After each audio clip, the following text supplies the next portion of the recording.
नमस्कार, स्वागत है आप सभी का देवभूमि लाइव में। मैं हूं आपके साथ श्रावणी पटनायक। बुलेटिन की शुरुआत करेंगे। उत्तराखंड सीएम पुष्कर सिंह धामी ने कोरोना काल में बेसहारा हुए बच्चों के लिए मुख्यमंत्री वात्सल्य योजना का शुभारंभ किया। इस योजना के तहत बच्चों को 3,000 रुपए की आर्थिक सहायता हर महीने दी जाएगी। इस योजना में कुल 2,347 बच्चे चिन्हित किए गए। पहले चरण में 1,062 बच्चे इससे लाभान्वित हुएंगे और इसके साथ ही मुख्यमंत्री वात्सल्य योजना का शुभारंभ किया गया है। बड़ी जानकारी, कुल 2,347 बच्चे जो है चिन्हित किए गए हैं। बड़ी जानकारी से आपको रूबरू करा दें, जहां पर हर महीने दी जाएगी 3,000 रुपए की आर्थिक सहायता। योजना में कुल 2,347 बच्चों का चयन किया गया।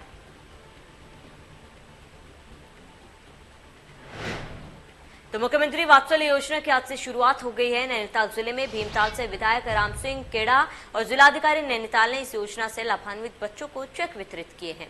उत्तराखंड के नैनीताल जिले में सबसे ज्यादा 146 बच्चे इस योजना से लाभान्वित हुएंगे और इसके साथ ही मुख्यमंत्री वात्सल्य योजना उन बच्चों के लिए बड़ी महत्वपूर्ण योजना है जिनके संरक्षक की मृत्यु कोरोना की वजह से हो गई थी। नैनीताल जिले में 146 बच्चों को वात्सल्य योजना का लाभ मिलने जा रहा है, जबकि 75 और बच्चों के आवेदन प्राप्त हुए हैं, जिनका सत्यापन कर उन्हें इस योजना का लाभ शीघ्र पहुंचाया जाएगा।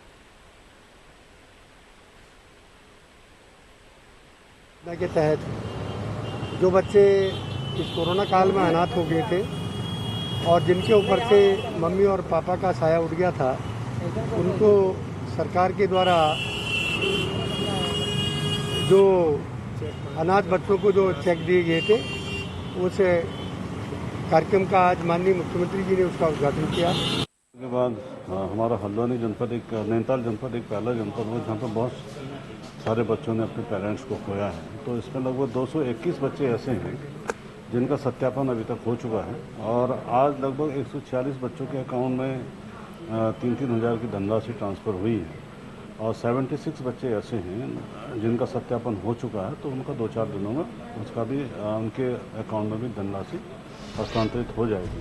जागेश्वर धाम में बीजेपी सांसद द्वारा गाली गलौज का प्रकरण अब राजनीतिक रंग लेने लगा है। इस प्रकरण के बाद अब बीजेपी सांसद पर राजस्व पुलिस ने विभिन्न धाराओं में मुकदमा दर्ज कर लिया है। भाजपा सांसद की इस हरकत पर कांग्रेस ने इसे मुद्दा बना लिया। कांग्रेस चुनाव संचालन समिति के अध्यक्ष ने इस मुद्दे पर उपवास रखा और भाजपा से ऐसे नेताओं पर कार्यवाही करने की मांग की। भाजपा सांसद द्वारा जिस तरीके से ज्योतिर्लिंग जागन्नाथ देवस्थल का अपमान करते हुए वहाँ की शंकराचार्य द्वारा निर्धारित परंपराओं का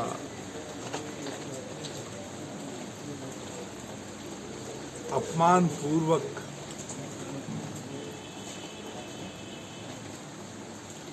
उल्लंघन करने के लिए भाजपा के राष्ट्रीय नेतृत्व को, भाजपा पार्टी को तुमसे क्षमा मांगनी चाहिए। भाजपा तो उत्तराखंड में चुनाव नजदीक है, लिहाजा सियासी पारा भी चढ़ता जा रहा है। बीजेपी के प्रदेश महामंत्री सुरेश भट्ट ने कांग्रेस पर निशाना साधते हुए कहा कि तुष्टीकरण की राजनीति के चलते कांग्रेस पार्टी का बुरा हाल हो चुका है और इस समय कांग्रेस पार्टी भारी दबाव में है। उत्तराखंड में इस समय जिस तरह के हालात हैं, उससे यह स्पष्ट हो चुका है कि कांग्रेस का सत्ता में आने का सपना कभी साकार नहीं हो सकता। मुंगेरी लाल के सपने, सरकार आएगी तो सरकार तो थी ना पहले इनकी भी, तब इन्होंने क्या क्या किया, तब उन्होंने उसके साथ क्या है। आज वो हरीश रावत जिस बात को कहते हैं, उनके वीडियो पुराने आप ही निकाल लीजिए ना, किस प्रकार से उत्तराखंड के अंदर उन्होंने कहा कि हाँ भाई कमा लो, ये कर लो, वो कर लो, मैं आंखें बंद कर लूंगा। इस प्रकार के जिनको आज लोग कहते हैं बहुत बड़े नेता हैं, उन्होंने उत्तराखंड के बारे में जरा भी संवेदना नहीं। सरकार बचाने लगे थे, मैं आंखें बंद कर लूंगा, प्रदेश का मुख्यमंत्री कहता है। और वो कहते हैं कि भारतीय जनता पार्टी के समय में ये गड़बड़ हो रही है। अरे करप्शन की जननी, करप्शन की एक तरह से कहते हैं कि जननी ये कांग्रेस है। कांग्रेस कुछ भी कर ले, कांग्रेस का कुछ होने वाला नहीं है, वो ख्याली पुलाव बनाते रहे। कांग्रेस प्रदेश अध्यक्ष गणेश गोतियाल ने प्रेस कॉन्फ्रेंस की। गणेश गोतियाल ने कहा कि कांग्रेस अगले 3 दिन 3 अगस्त से 5 अगस्त तक ऋषिकेश में मंथन शिविर आयोजित कर रही है, जिसमें अलग अलग स्तर की बैठक आयोजित की जाएगी। चुनाव के लिए कांग्रेस की जो कमेटियां बनाई गई उन सभी की प्रगति रिपोर्ट पर भी चर्चा की जाएगी। प्रदेश अध्यक्ष गणेश गोतियाल ने कहा कि जानकारी भी दी कि 4 और 5 अगस्त को कोर ग्रुप की बैठक में विस्तृत एजेंडे पर भी चर्चा की जाएगी। 3 अगस्त को 10 बजे प्रदेश कांग्रेस चुनाव प्रचार कमेटी की बैठक होगी। उसके बाद 11:30 बजे इसी दौरान 10 से 11:30 बजे तक प्रदेश कांग्रेस चुनाव समिति की इसी की बैठक होगी। फिर 11:30 बजे से और 1 बजे तक प्रदेश कांग्रेस चुनाव प्रबंधन समिति एवं प्रदेश कांग्रेस प्रशिक्षण कार्यक्रम कमेटी, ये दोनों बैठकें होंगी। 1 बजे से और 2:30 बजे तक प्रदेश कांग्रेस पब्लिसिटी कमेटी और प्रदेश कांग्रेस कार्यक्रम क्रियान्वयन समिति, ये 2 बैठकें होंगी। उसके बाद 4 बजे से और 5:30 बजे तक प्रदेश कांग्रेस आउटरीच कमेटी की बैठक एवं प्रदेश कांग्रेस मैनिफेस्टो कमेटी की बैठक होगी। 5:30 बजे से लेकर और 7 बजे तक प्रदेश कांग्रेस मीडिया कमेटी की बैठक एवं प्रदेश कांग्रेस समन्वय समिति की बैठक, ये बैठकें होंगी। और 7 बजे समस्त विभागों के अध्यक्ष एवं 3 सदस्यीय प्रतिनिधियों की बैठक होगी। 2022 के विधानसभा चुनाव जैसे जैसे नजदीक आ रहे हैं, राजनीति का पारा भी ऊपर चढ़ता जा रहा है। भीमताल से निर्दलीय विधायक राम सिंह केड़ा ने कहा है कि फिलहाल वे निर्दलीय प्रत्याशी के रूप में ही 2022 के विधानसभा चुनाव की तैयारी कर रहे हैं। जब उनसे सवाल किया गया कि वह बीजेपी या कांग्रेस किसी पार्टी से टिकट की जुगत में है, तो उन्होंने कहा कि जनता के टिकट पर चुनाव लड़ेंगे। यदि जनता को अपने बीच में रहने वाले विधायक चाहिए होगा तो उनकी जीत निश्चित होगी, क्योंकि उन्होंने पिछले 5 सालों में जनता के बीच में रहकर जितना काम किया है उसे देखकर जनता उनको अपना प्रतिनिधि जरूर चुनेगी।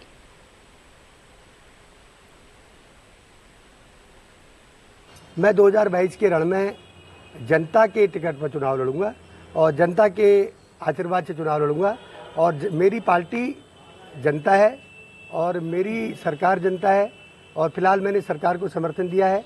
और फिलहाल मैं जनता का जो आदेश है, जनता का जो आदेश, मैं 2022 के रण में इसी बीच एक बड़ी और अहम जानकारी से आपको रूबरू कराते हैं। बड़ी जानकारी इस वक्त की, जहां पर पूर्व सीएम त्रिवेंद्र सिंह रावत ने पीएम मोदी से मुलाकात की है।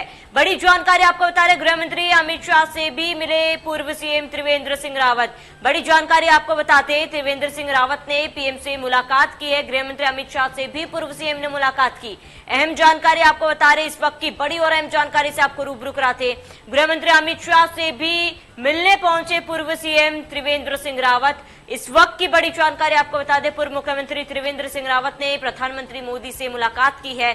गृह मंत्री अमित शाह से भी पूर्व मुख्यमंत्री त्रिवेंद्र सिंह रावत ने मुलाकात की। तो बड़ी जानकारी इस वक्त की आपको बता दें, तस्वीरें दिखा रहे आपको उनकी मुलाकात की, जहां पर त्रिवेंद्र सिंह रावत ने पीएम मोदी से मुलाकात की है। अमित शाह से भी मिलने पहुंचे थे त्रिवेंद्र सिंह रावत। तो बड़ी जानकारी इस वक्त की बता रहे, बड़ी और अहम जानकारी से आपको रूबरू कराते, जहां पर गृह मंत्री अमित शाह से भी पूर्व सीएम त्रिवेंद्र सिंह रावत ने मुलाकात की है। काशीपुर मीडिया सेंटर में आयोजित एक प्रेस कॉन्फ्रेंस में ओबीसी मोर्चा के पदाधिकारियों ने नोट यूजी नीट पीजी में 27% आरक्षण बहाली की लंबे समय से की जा रही मांग को पूरा देश भर के ओबीसी अभ्यर्थियों के लिए वरदान बताया है। ओबीसी मोर्चा के प्रदेश प्रभारी खिलेंद्र चौधरी ने बताया कि ये ऐतिहासिक निर्णय से लगभग 4000 ओबीसी अभ्यर्थियों को लाभ मिलेगा। इस निर्णय से प्रत्येक वर्ष 1500 ओबीसी छात्रों को एमबीबीएस और 2500 पीजी कोर्स में लाभ होगा। आज तक के इतिहास में जितनी भी सरकारें रही हैं, कभी किसी सरकार ने ओबीसी समाज के लिए ये चिंतन मंथन नहीं किया कि ओबीसी समाज किस तरीके से अपना जीवन यापन कर रहा है या किस तरीके से उनके बच्चे को एजुकेशन मिल रही है, किस तरीके से उनके बच्चों का भी, उनके परिवार का भी जीवन स्तर उठे, इस पर किसी ने मंथन नहीं किया। लेकिन जब मोदी जी की सरकार 2014 में बनी, उसके बाद 2018 में मोदी जी एक बिल लेकर आए। उन्होंने कहा कि जब एससी वर्ग को संवैधानिक आयोग को दर्जा है तो ओबीसी आयोग को भी संवैधानिक दर्जा मिले। हरिद्वार में आधे घंटे हुई तेज बारिश के कारण हरिद्वार की सूखी नदी में रुद्र रूप ले लिया और 2 कारों को बहा दिया, जिसका वीडियो सोशल मीडिया पर काफी वायरल हो रहा है। वीडियो में साफ देखा जा सकता है कि किस तरह हरिद्वार की सूखी नदी में आए बारिश के पानी ने किस तरह खड़ी कार को बहा दिया। आपको बता दें कि सूखी नदी के पास शमशान घाट होने के कारण सूखी नदी पर ही लोग अपनी कार को पार कर देते हैं। आज अचानक आई बारिश से सूखी नदी के पास खड़ी कार को बहा दिया गया। तो तस्वीरों में आप देख सकते हैं किस तरह सूखी नदी में अचानक से बारिश के कारण पानी ने एक कार को अपने साथ बहा कर ले गई और ये तस्वीरें जो है सोशल मीडिया पर वायरल हो रही है। और आप तस्वीरों में देख सकते हैं कि किस तरह तेज बहाव के पानी ने कार को बहा ले गया और किस तरह लगातार हो रही बारिश से लोगों को भी परेशानी हो रही है। बारिश के कारण नदी में कार समा गई।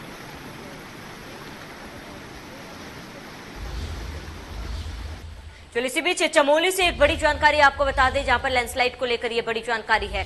बड़ी जानकारी, बद्रीनाथ राष्ट्रीय राजमार्ग पर लैंडस्लाइड हुआ है। अहम जानकारी इस वक्त की बता रहे हैं, पूरी पहाड़ी दरक कर हाईवे पर आई। बड़ी जानकारी आपको बता रहे इस वक्त की लैंडस्लाइड को लेकर चमोली से इस वक्त की बड़ी जानकारी, जहां पर बद्रीनाथ राष्ट्रीय राजमार्ग पर लैंडस्लाइड हुआ। ये वीडियो आप देख सकते हैं कि किस तरह पूरी पहाड़ी दरक कर हाईवे पर आ गई और इस दौरान लोगों के बीच अफरा तफरी मच गई। लैंडस्लाइड की तस्वीरें कैमरे में कैद हुई है।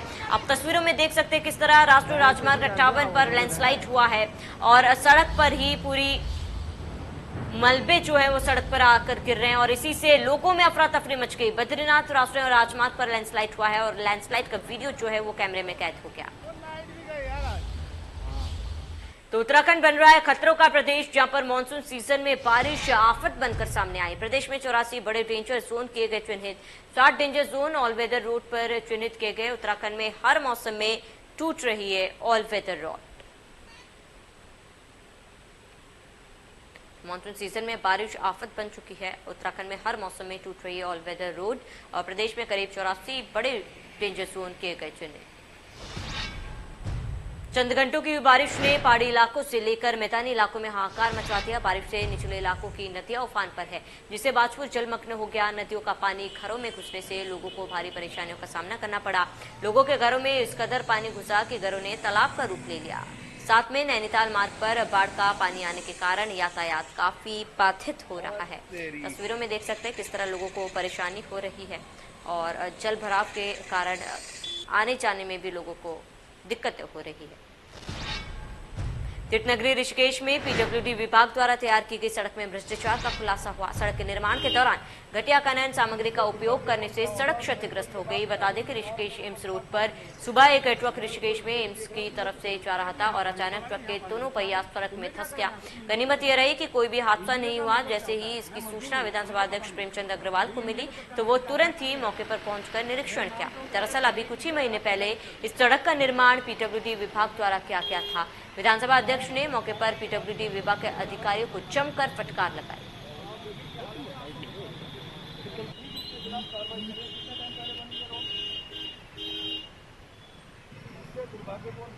मेरे को ये बात है कि विभाग बिल्कुल लापरवाही पे मुझे लगता है हमारा है। ये बात तो ठीक है कि इस सड़क को देखते मेरा आज मन बहुत दुखी है और जिस तरह से ट्रक भी धंसा है, भगवान का शुक्र भी कर रहा हूँ कि कोई बड़ा हादसा नहीं हुआ। ट्रक धंसने तक सीमित रह गया, किसी अनहोनी से बचे हम लोग। ऐसी घटना हो जाती तो मैं कैसे अपने आप को बचा पाता। सवाल इस बात का नहीं है, सवाल इस बात का है कि जिस सड़क से अभी नवंबर में कब बनी थी, मेरे पास जब नवंबर में बनी, नवंबर 20 में रोड बनती है, अभी 1 साल नहीं हुआ और जगह जगह ये जिस प्रकार से धंस रही है, ये बहाना कर रहे हैं कि साहब यहाँ पे जो है पाइपलाइन है। लेकिन मैं ये पूछ रहा हूँ कि इंजीनियर्स का मतलब क्या है? यदि पाइपलाइन से तो सड़क कैसे बन गई और बनी है तो उसकी व्यवस्था पहले से क्यों नहीं? वायुसेना के शौर्य का प्रतीक मिग 21 लड़ाकू विमान अब गढ़ी कैंट के चिड़बाग में निर्माणाधीन युद्ध स्मारक की शान बढ़ाएगा। देश के शहीदों को श्रद्धांजलि देने के लिए तैयार हो रहे शौर्य स्थल में नभ, जल और थल तीनों सेनाओं की निशानियां रखी जानी है। मिग 21 दून पहुंच गया है। युद्ध स्मारक की शान बढ़ाने के लिए chief of defence staff Vipin Rawat की ओर से 2 राइफल पहले ही दी जा चुकी है। इसके अलावा नौसेना के साहस के प्रतीक के रूप में एक जहाज की सिफारिश भी रक्षा मंत्रालय से की गई।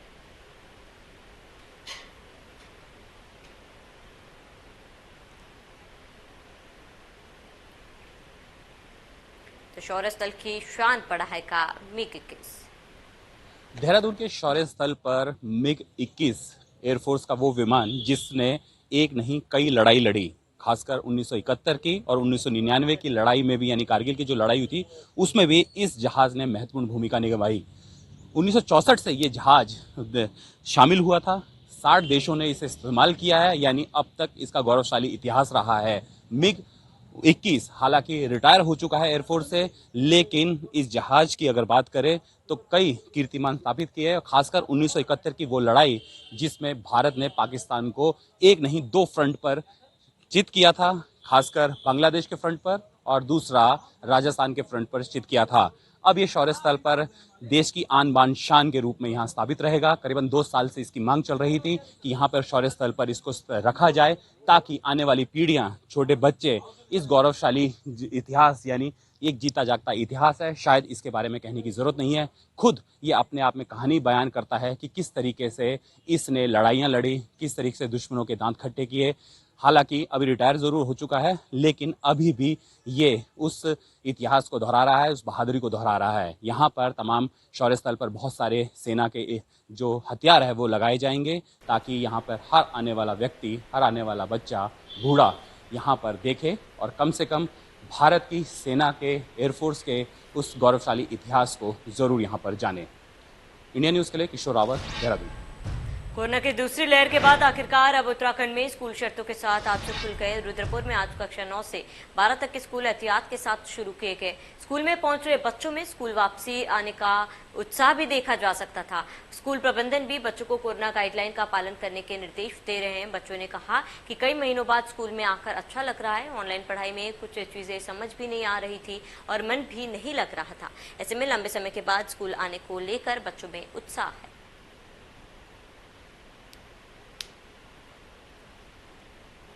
हमें पूरी तरीके से जानकारी दी है कोरोना के बारे में और सोशल डिस्टेंसिंग और लाइसेंस सब मैम ने प्रॉपर बताया है और अब हम फॉलो कर रहे हैं।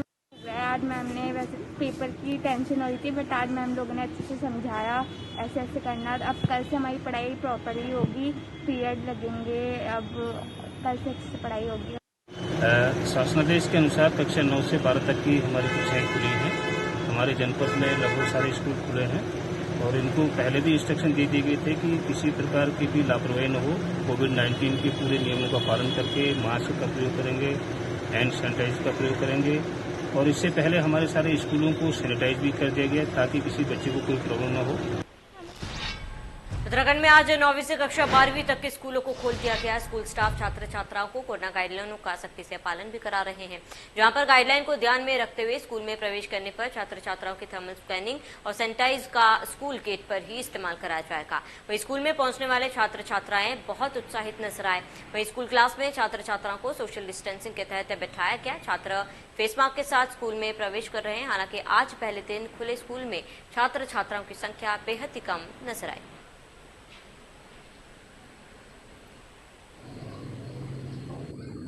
हमें बहुत अच्छा लग रहा है क्योंकि लॉकडाउन के बाद आज फर्स्ट टाइम स्कूल खुला है और यहाँ पे हमारी थर्मल स्कैनिंग भी हुई है स्कूल में आने से पहले और प्रॉपर सैनिटाइजर भी कराया गया है। बहुत उत्साहित हैं, आज स्कूल आने के लिए बहुत उत्साहित थे कि हमारे स्कूल खुल रहे हैं और हम प्रॉपर हमारा सैनिटाइजर किया गया है और हमारे स्कूल में प्रॉपर साफ सफाई का ध्यान रखा गया है। हमारी टीचरें हर चीज़ पर बहुत ज़्यादा ध्यान दे रही हैं। पहले तो हमने सारे कमरे जो हैं उनकी साफ़ सफाई हुई है, उनको सैनिटाइज किया गया है। गेट पे उनकी थर्मल स्क्रीनिंग होगी, सैनिटाइज किया जाएगा और मास्क में होना चाहिए हर बच्चा।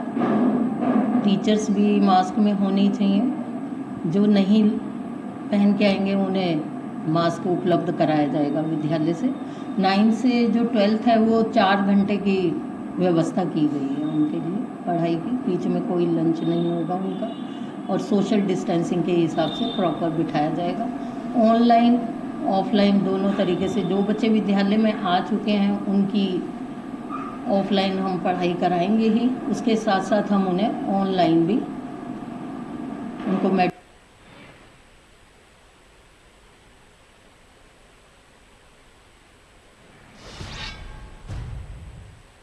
इसी के साथ ही देवभूमि लाइव में मेरे साथ इतना ही। देखते रहिए इंडिया न्यूज़।